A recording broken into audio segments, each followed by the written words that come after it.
Jai Shri Krishna. This video is for Gita Olympiad 2025 and I'm going to continue with Adhyay number 2, that is a Sankhya Yoga. Om Shri Paramatmani Namaha. Yada te moha kalilam buddhir vyatitarishyati tada gantasi nirvedam શ્રોત્રવ્યસ્ય શ્રુતસ્ય ચ. એનો ભાવાર્થ એવી રીતે છે. અધ્યાય number 2નો 52મો શ્લોક.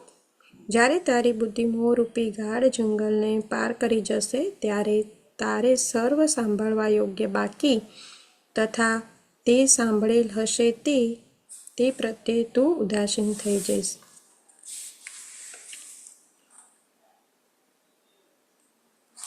श्लोक number 53.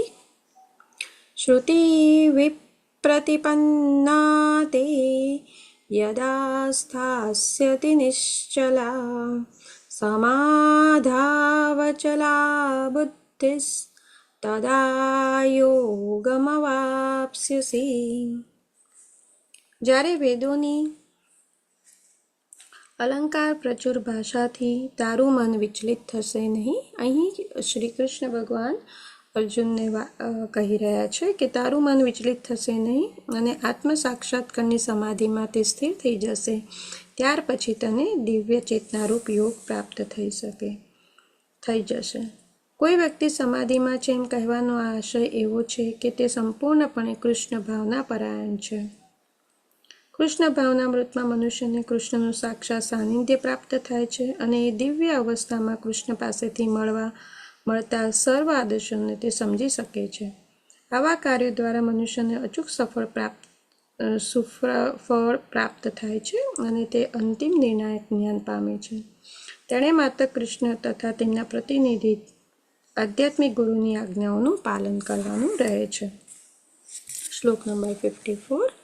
Arjun उवाच स्थितप्रज्ञस्य का भाषा समाधिस्थस्य केशव स्थितदिक् किं प्रभाषेत किमासितव्रजेत किम्. એનો ભાવાર્થ અનુવાદ એવી રીતે છે કે અર્જુને કહ્યું, હે કૃષ્ણ, અધ્યાત્મમાં લીન થયેલી ચેતનાવાળા મનુષ્ય સ્થિત પ્રજ્ઞાના લક્ષણો કયા છે? એ કેવી રીતે બોલે છે અને તેની ભાષા કેવી છે? તે કેવી રીતે બેસે છે અને કેવી રીતે ચાલે છે? ઓમ શ્રી કૃષ્ણાર્પણમસ્તુ. હરે નમઃ હરે નમઃ હરે નમઃ. જય શ્રી કૃષ્ણ.